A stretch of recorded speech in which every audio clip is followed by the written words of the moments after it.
The Oscar-winning American actor Gene Hackman, along with his wife Betsy, have been found dead in their home in New Mexico in the United States. This is breaking news. Details are still scarce. Police are saying that this is currently an active investigation. One of Hollywood's greatest actors lay dead inside his Santa Fe mansion for nearly 2 weeks before anyone found him. His wife had died a week earlier in another room. When investigators finally entered that house, what they discovered would shock the world and spark wild conspiracy theories across the internet. But the truth about Gene Hackman's final days is far more heartbreaking than any fiction could ever be. This is what really happened. A terrifying discovery. On February 26, 2025, a 911 call came in from a gated community nestled in the Sangre de Cristo Mountains outside Santa Fe, New Mexico. A security officer had looked through a window and seen something that made his blood run cold. 2 motionless bodies and obvious signs of decomposition. First responders arrived at the sprawling estate at 1424 Old Sunset Trail to find a scene that would require careful investigation to understand. The legendary actor Gene Hackman, winner of 2 Academy Awards and one of the most respected performers of his generation, was dead at 95 years old. His wife of over 3 decades, Betsy Arakawa, lay deceased in another room. One of their 3 dogs had also died, trapped in a crate in a bathroom closet. The front door was found ajar. A prescription pill bottle sat open with pills scattered across a bathroom counter. A space heater had fallen near one of the bodies. The decomposition indicated that both individuals had been dead for an extended period of time. Santa Fe County Sheriff Aiden Mendoza made an initial statement that sent shockwaves through the media. The circumstances were suspicious enough in nature to require a thorough search and investigation. Those words launched a frenzy of speculation about what had really happened inside that house. And that is when the lies began spreading across the internet. The conspiracy theories exploded. Within days of the discovery, social media and YouTube channels erupted with wild claims about Gene Hackman's death. Videos with millions of views claimed that investigators had found a secret tunnel beneath his mansion, descending over 300 feet underground. They spoke of sealed iron doors and chambers filled with mysterious artifacts. They described walls covered in symbols that matched no known language. They invented fictional FBI agents and forensic specialists who supposedly refused to comment on what they had found. None of it was true. Not a single word.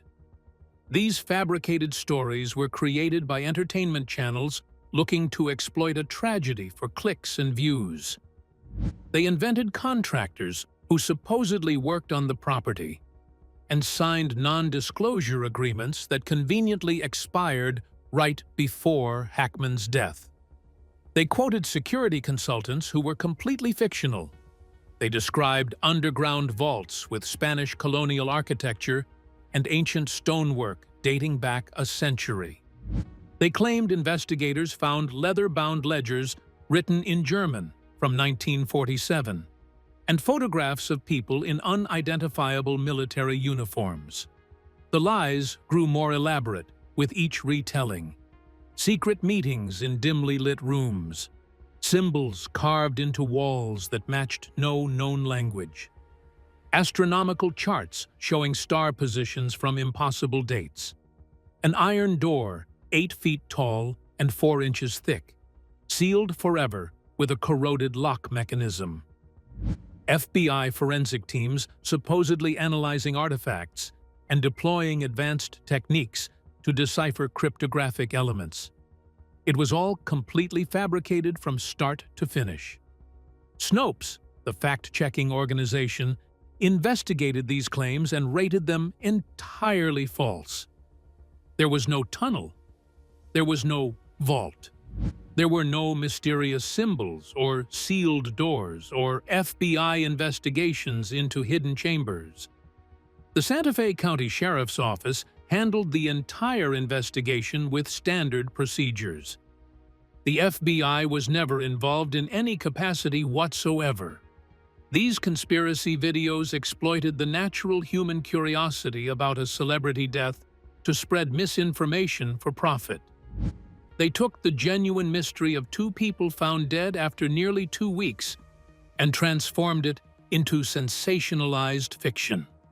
They disrespected the memory of a legendary actor and his wife by turning their tragic deaths into clickbait entertainment.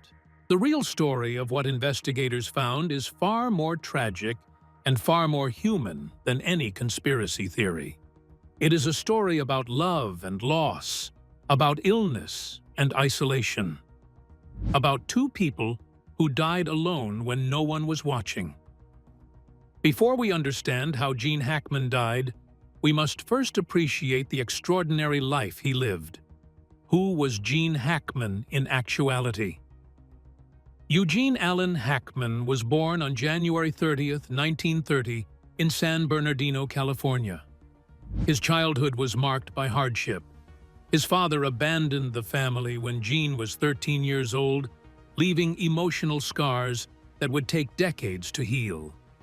Young Hackman found solace in movie theaters, spending hours watching stories unfold on screen and dreaming of someday being part of that world. At 16, he lied about his age to join the United States Marine Corps. He served for 3 years as a radio operator, including time stationed in China. The military instilled discipline and resilience that would serve him throughout his life. After his discharge, Hackman drifted through various jobs before finally pursuing acting. He studied at the Pasadena Playhouse alongside a young Dustin Hoffman. The two became lifelong friends, though their instructors saw little promise in either of them. Hackman was actually voted least likely to succeed by his classmates. He kept that dubious honor in mind as fuel to prove everyone wrong, and prove them wrong he did spectacularly.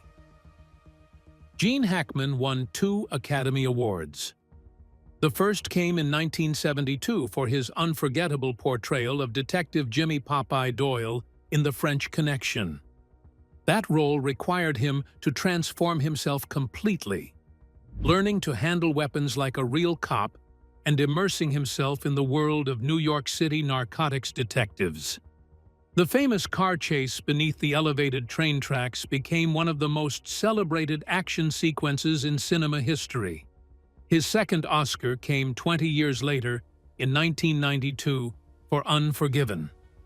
He played Little Bill Daggett, a brutal sheriff whose casual cruelty hid behind a veneer of frontier justice. It was a villain role, but Hackman brought such complexity that audiences understood the character even as they despised him. His filmography reads like a masterclass in versatility. He played the villainous Lex Luthor in the Superman films, bringing charm and menace in equal measure. He portrayed a paranoid surveillance expert in The Conversation. He broke hearts as the basketball coach in Hoosiers. He made audiences laugh as the eccentric patriarch in The Royal Tenenbaums. From action hero to villain to wounded father to comic genius, Hackman could do it all. But behind the celebrated career, his health was failing. A heart under siege. Gene Hackman's heart had been a concern for decades. In 1990, when he was 60 years old, doctors discovered he was within hours of experiencing a massive heart attack while vacationing in Oregon. They performed emergency angioplasty to unblock a clogged artery. The experience shook him deeply. Over the following years, he underwent multiple cardiac procedures. Coronary artery stents were placed to keep blood flowing. Bypass grafting rerouted blood around blocked arteries. An aortic valve replacement gave his heart new function. In April 2019, doctors implanted a biventricular pacemaker to regulate his heartbeat. In 2004, Hackman retired from acting. He told Empire magazine that the doctor advised him that his heart was not in the kind of shape that he should be putting it under any stress. The demands of film sets were simply too dangerous for his damaged cardiovascular system. He turned to writing in retirement, co-authoring several novels with undersea diving expert Daniel Lenihan. He pursued painting. He practiced Pilates and yoga several times a week, maintaining his physical health even as other challenges emerged. But there was another diagnosis that would prove even more devastating than his heart disease. Gene Hackman was suffering from Alzheimer's disease. His cognitive abilities were declining. His memory was fading. His daughter Leslie later revealed that on his birthday in January 2024, more than a year before his death, they had to remind him 3 times that it was his birthday. Through all of this, he had one constant support: his wife, Betsy Arakawa. A love story in the mountains. Gene Hackman met Betsy Arakawa in the early 1980s at a gym in Santa Fe. She was working there, decades younger than the famous actor, but something clicked between them. Their relationship developed over time. Hackman divorced his first wife, Faye Maltese, in 1986, after 30 years of marriage and 3 children together. He married Betsy in 1991. Despite the 30-year age difference, their bond was genuine and deep. Friends described them as completely devoted to each other. Betsy became his primary caregiver, his companion, his connection to daily life. She handled the logistics that allowed him to live peacefully in their mountain sanctuary. She communicated with contractors and workers. She ran errands. She made sure everything functioned smoothly. They had built their life together in a 53-acre estate in the Sangre de Cristo Mountains. Hackman had purchased the property in the 1980s after falling in love with Santa Fe while filming movies in the region. It became his primary residence for roughly 35 to 40 years, the place where he chose to spend the final chapter of his remarkable life. The couple valued their privacy intensely. They had no surveillance cameras. They employed no household staff. Hackman was uninterested in technology and never owned a cell phone, relying only on landlines. They had largely ceased regular contact with family and friends in his final months. Jesse Kessler, owner of Mud City Builders, had worked for the Hackmans for 16 years. He and Betsy communicated regularly, usually every 3 days or so. This pattern would become crucial in understanding what happened next. For over 3 decades, Gene and Betsy lived quietly together. No scandals, no tabloid headlines, just 2 people who loved each other, growing old in the mountains, enjoying their peace and privacy. Until February 2025, the final days. The last confirmed sighting of Betsy Arakawa alive came on February 11, 2025. Surveillance footage captured her running errands around Santa Fe. She visited a farmer's market. She stopped at a CVS pharmacy. She went to a pet store. At 5:15 in the evening, cameras recorded her entering the gated community. What investigators later discovered through digital forensics painted a troubling picture. Between February 8th and February 12th, Betsy had been searching on her computer for information about COVID symptoms, dizziness, and nosebleeds. She was feeling unwell. She was trying to understand what was happening to her body. On February 12th, Betsy called Cloudberry Health, a medical concierge service. She complained of congestion and scheduled an appointment for 1:15 in the afternoon. She never showed up. The service called her back. She did not answer. Her communications ceased entirely. Medical investigators would later determine that Betsy Arakawa died on or around February 11th or 12th, 2025. She was 65 years old. Gene Hackman's pacemaker told the story of his final days with clinical precision. The device recorded his cardiac activity continuously. It showed his heart functioning on February 17th. The last recorded heart rhythm came on February 18th, 2025. It showed abnormal atrial fibrillation, and then it stopped. This means Gene Hackman survived approximately 1 week after his wife died. 7 days alone in that house, with advanced Alzheimer's disease clouding his mind. Investigators believe he likely did not understand what had happened. His cognitive decline had progressed so significantly that he may not have comprehended that Betsy was gone. He may have walked past her body without recognizing what he was seeing.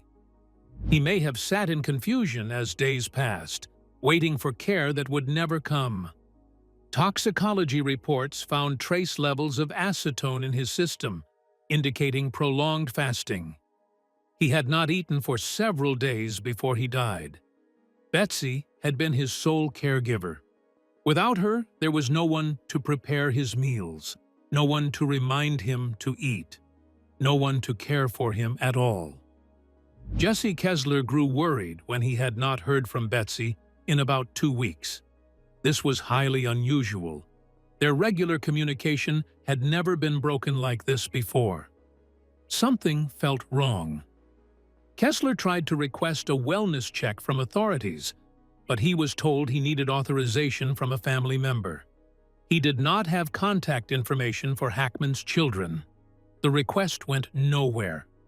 On February 26th, Kessler decided to check on the property himself.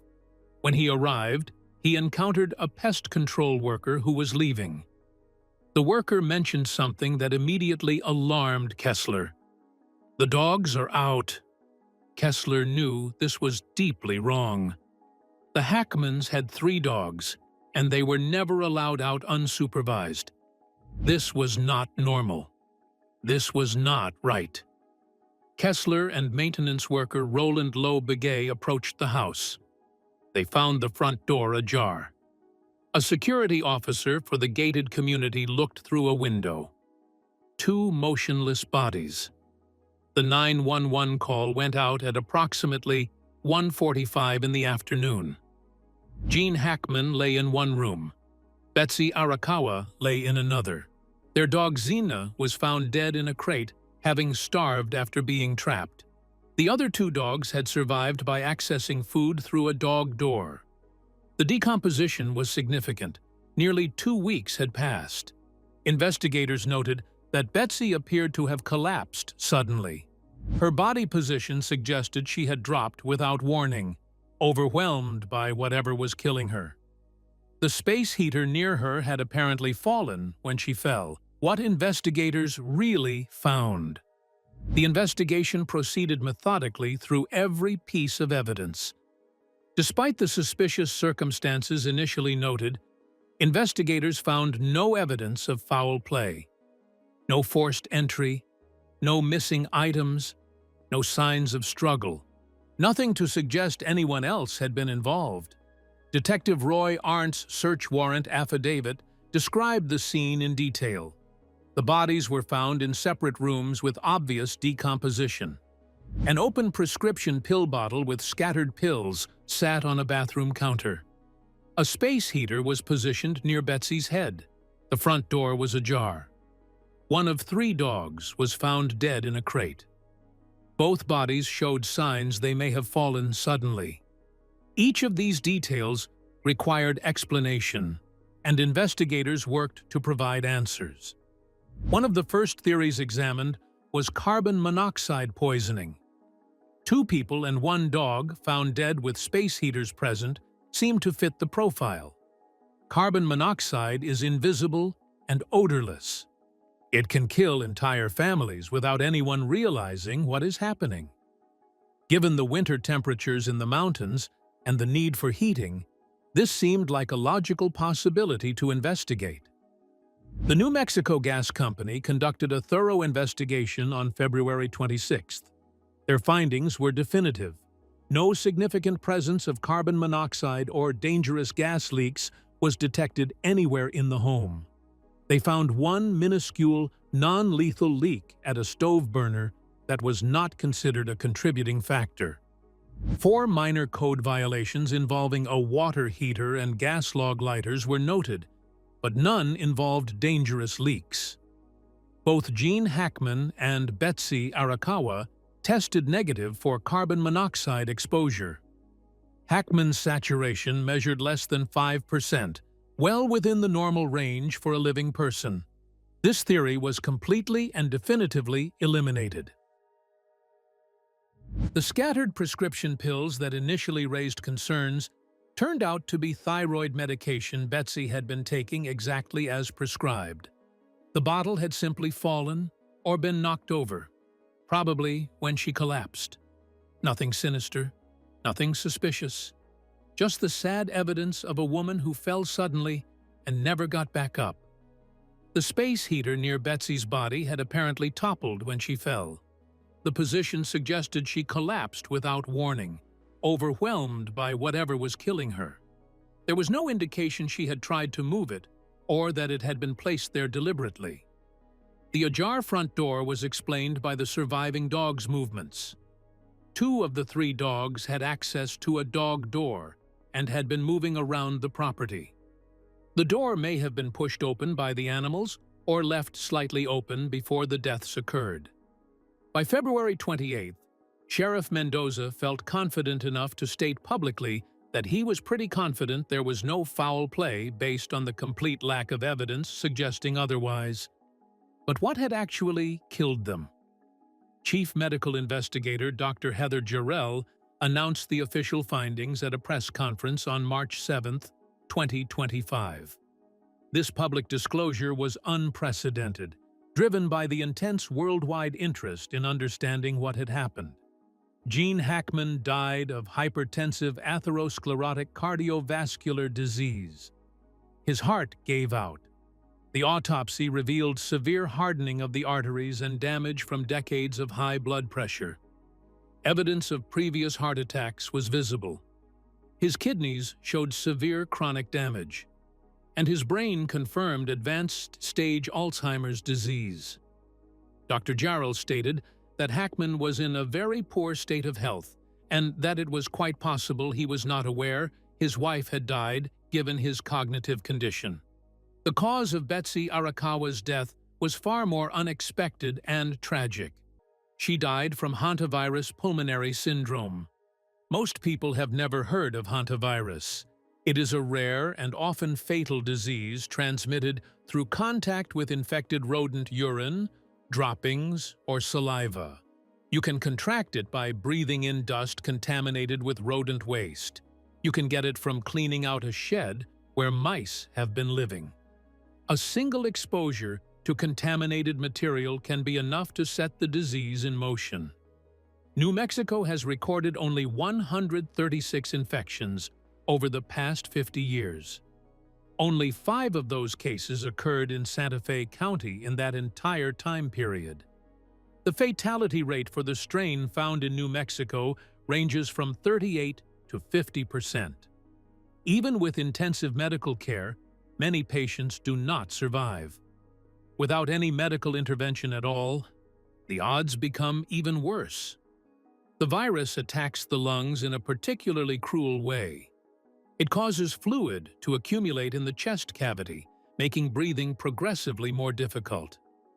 Symptoms typically begin with fever, fatigue, and muscle aches. These early signs can easily be mistaken for the flu or a common cold. Then the coughing starts, then the shortness of breath. The disease can progress from mild symptoms to life-threatening respiratory failure in just a matter of days. Betsy's autopsy showed heavy, congested lungs filled with fluid. She essentially drowned internally as her body failed to fight off the infection. Her internet searches in the days before her death showed she knew something was wrong. She was researching symptoms She was trying to understand what was happening to her. But hantavirus is rare enough that it would not have been on her radar as a possibility. By the time her condition became critical, she may have been too weak to call for help. Or perhaps she simply did not realize how serious her situation had become until it was already too late. She scheduled that medical appointment on February 12th, but never made it. The virus had likely already progressed too far by then. Environmental assessment of the property found something significant that explained how she contracted the disease. While the main residence showed no evidence of rodent activity inside the house itself, dead and live rodents were found across multiple buildings on the 53-acre property. 3 sheds were noted as particularly accessible to rodents. The sprawling estate, with its numerous outbuildings, provided ample habitat for mice and other small animals. Investigators could not pinpoint exactly where or when Betsy contracted the virus. She might have been cleaning out a storage building. She might have been moving boxes in one of the sheds. She might have disturbed rodent droppings while doing routine maintenance around the property. A single inhalation of contaminated dust was all it took. The tragedy was compounded by the complete randomness of it all. Hantavirus does not spread from person to person. It requires direct contact with infected rodent materials. Betsy could not have given it to Gene. She simply happened to be in the wrong place at the wrong time, and a microscopic virus took her life within days. Let's now take a look at how their tragic death impacted their immediate family. The family and the aftermath. The news of Gene Hackman's death sent shockwaves through Hollywood and around the world. Tributes poured in from colleagues and collaborators spanning 5 decades of cinema history. Clint Eastwood, who had directed him in Unforgiven, spoke of his extraordinary talent and consummate professionalism. Dustin Hoffman, his classmate from those early days at the Pasadena Playhouse, when they were both voted most likely to fail, remembered the determination and work ethic that made Hackman one of the greats. Directors and actors who had worked with him over the decades shared stories of his dedication to every role. They talked about how he would disappear completely into characters, how he never coasted on his reputation, how he brought the same intensity to a small supporting part that he brought to leading roles. They remembered a man who was generous with younger performers and patient with the technical demands of filmmaking. But for his immediate family, the loss was deeply personal and complicated by difficult circumstances. Hackman had 3 children from his first marriage to Faye Maltese. Christopher, Elizabeth Jean, and Leslie had grown up with a father whose career often took him away for months at a time. Their relationship with him evolved over decades, shaped by the divorce in 1986, by distance both physical and emotional, and by the complexities that inevitably arise when a famous parent remarries and builds a new life. Elizabeth Gene Hackman was the one who initially suspected carbon monoxide poisoning when she learned of the deaths. Her theory proved incorrect, but it demonstrated how the family was grasping for explanations in the immediate aftermath of the discovery. Leslie Hackman provided perhaps the most poignant glimpse into her father's decline when she revealed the detail about his birthday. They had to remind him 3 times that it was his birthday. That single sentence captured the cruel progression of Alzheimer's disease, the way it steals memories piece by piece until the person you knew is no longer fully present. The estate proceedings added another layer of difficulty to an already painful situation. Hackman's 1995 will, written 3 decades before his death, named Betsy Arakawa as the sole inheritor of his fortune. His children from his first marriage were not mentioned in the document. Whatever his reasons for this decision, and he never publicly explained them, the will reflected choices made long ago that would now have significant consequences. Betsy's will contained its own complication. It stated that if she and Gene died within 90 days of each other, the proceeds should go to charity rather than to any individual heirs. This provision was designed to handle a specific scenario, though Betsy surely never imagined it would come to pass in such tragic circumstances. Since Betsy died first and Gene survived her by approximately 1 week, a complex legal situation arose. Gene technically inherited everything from Betsy upon her death. But then he died before any estate transfer could be completed. His estate, now potentially including assets from Betsy's estate, would need to be distributed according to his will. But his will named Betsy as the beneficiary, and she was now deceased. The resulting probate puzzle would require expert legal navigation. His son Christopher retained a trust and estate attorney to work through the issues. Estate Representative Julia Peters reported in August 2025 that she needed additional time to complete a full inventory of assets estimated at approximately $80 million. As of late 2025, estate proceedings were still ongoing with no clear resolution in sight.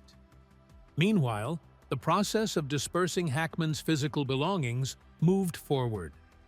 In November and December 2025, auction house Bonhams conducted 3 separate sales featuring over 400 items from Hackman's collection. The auctions generated enormous interest from fans and collectors around the world. His Golden Globe for the Royal Tenenbaums sold for $51,200. His Golden Globe for Unforgiven brought $43,520. The 3 sales raised approximately $3 million collectively. Personal items, artwork he had created during his retirement years, memorabilia accumulated over a lifetime in entertainment. All of it found new homes with people who wanted to own a piece of Hollywood history. The physical remnants of a remarkable life scattered to the winds. In January 2026, the Santa Fe estate itself was listed for sale at $6.25 million through Sotheby's International Realty. The property where Gene Hackman had lived for 35 to 40 years, where he had found peace and privacy, where he and Betsy had built their life together, was now available to the highest bidder. The listing went pending in just 11 days. Someone wanted to own this piece of history despite its tragic recent past, or perhaps because of it. A private memorial service for family and close friends was held in Santa Fe in early 2025. The details were kept quiet, respecting the privacy that Gene Hackman had valued throughout his life, and especially in his final years. Even in death, he managed to avoid the spotlight he had spent 2 decades escaping. The conspiracy theories continue to circulate online. Videos claiming secret tunnels and mysterious artifacts still rack up millions of views. Content creators continue to profit from lies about a real person's death. But the truth deserves to be told. Gene Hackman was a remarkable actor who gave us decades of unforgettable performances. He was a Marine veteran. He was a writer and painter. He was a man who overcame a difficult childhood to reach the pinnacle of his profession. He was also a man with serious health problems who spent his final years battling heart disease and Alzheimer's. He relied completely on his wife, who devoted herself to his care for over 30 years. When Betsy Arakawa contracted a rare and deadly virus, the system that had sustained them both collapsed. She died suddenly. He survived for a week in confusion, his mind unable to comprehend what had happened. And because they valued their privacy so intensely, because they had isolated themselves so completely, no one knew anything was wrong until it was far too late. That is the real tragedy. Not imaginary tunnels or fictional vaults, but 2 people who loved each other dying alone when no one was watching. A caregiver struck down without warning. A husband left helpless by disease. A silence that lasted nearly 2 weeks. Gene Hackman spent his career bringing truth to the characters he played. He deserves truth in how his death is remembered. What are your thoughts on this Hollywood legend's remarkable life? Share your favorite Gene Hackman performances in the comments below.